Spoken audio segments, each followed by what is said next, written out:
मेरी मम्मी कहानियों के द्वारा कोई ना कोई अच्छी शिक्षा हमें जो है सिखाती रहती थी। एक बार मम्मी ने कहानी सुनाई कि एक बार की बात है कि दो सहेलियां थी, सीता और गीता। सीता के पास बकरी थी और गीता के पास गाय थी। सीता बहुत समझदार थी। सीता बकरी के दूध को गर्म करती थी और दूध से मलाई उतार कर घी भी बना लेती थी और दूध से अपने घर का गुजारा करती थी। इस तरह से वह घी भी बचा लेती थी।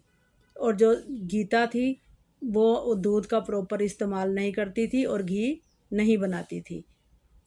एक दिन गीता के घर में गेस्ट आ गए। वह सीता के घर गई और बड़े आराम से पोलाइटली बोली, बहन आपके पास घी पड़ा है? मेरे घर गेस्ट आए हैं, मेरे पास घी नहीं है।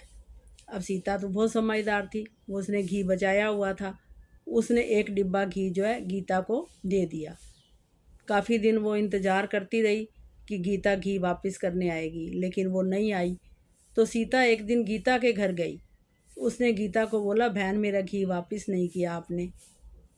गीता वो तो बहुत ही चिल्ला कर पड़ी उसको, कौन सा घी? मैंने तो कोई घी आपसे नहीं लिया। तो वो चिल्लाते हुए बाहर आ गई और पड़ोसियों को कहने लगी कि देखो भाई, ये कैसे बेवकूफ़ औरत है। मेरे घर में तो गाय है और इसके घर में बकरी है, और ये बल्कि मुझे ही कह रही है कि मैं तेरे घर से घी लेकर गई हूँ। सीता बहुत शांत स्वभाव की थी, वो चुप हो गई, वापस आने लगी। तो पड़ोसियों ने कहा, बहन ऐसे काम नहीं चलेगा, आपको इसकी शिकायत राजा से करनी चाहिए। सीता राजा के पास गई और उसको पूरी बात बताई। राजा बहुत बुद्धिमान था। उसने गीता को बुलाया और कहा कि इन सीता और गीता को दोनों को एक एक बाल्टी पानी की दो और इसका प्रॉपर ये इस्तेमाल करके आए और पानी एक लोटा बचा कर भी आए। अब गीता तो बहुत लापरवाह थी। वो तो गई बाथरूम में, उसने पूरी बाल्टी अपने ऊपर पलटी और खाली करके बाहर आ गई।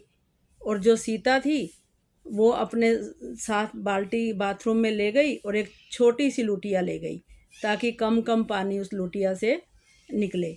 उसने उस थोड़े थोड़े पानी करके अपने कपड़े भी धोए, नहा भी आई और एक लुटिया पानी भी बचा कर ले आई। और वो पानी जो है लेकर राजा के पास गई। जब राजा ने देखा कि सीता ने तो बहुत समझदारी से काम किया, अब कपड़े भी धोआई और पानी भी बचाई। और गीता को कहा कि तेरा पानी कहाँ है? वो कहती थोड़ा सा तो पानी था, वो तो ख़त्म हो गया। तो उसने कहा इसने अगर ये इस पानी को समझदारी से इस्तेमाल कर सकती है तो वो दूध को भी समझदारी से उसने इस्तेमाल किया होगा और घी बनाया होगा।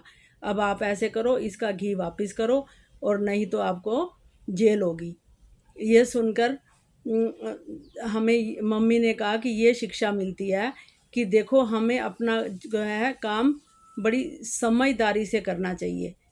और आगे जाके जब तुम बड़े हो जाओगे, आपकी जॉब लगेगी, आप पैसा कमाओगे और उस पैसे को, ये जितना पैसा कमाना ज़रूरी है उससे ज़्यादा ज़रूरी है उसका सही तरीके से इस्तेमाल करना। और आप अपने पैसे को सही तरीके से और सही जगह पर इस्तेमाल करोगे ताकि आपको आने वाले जीवन में कोई कठिनाई ना हो।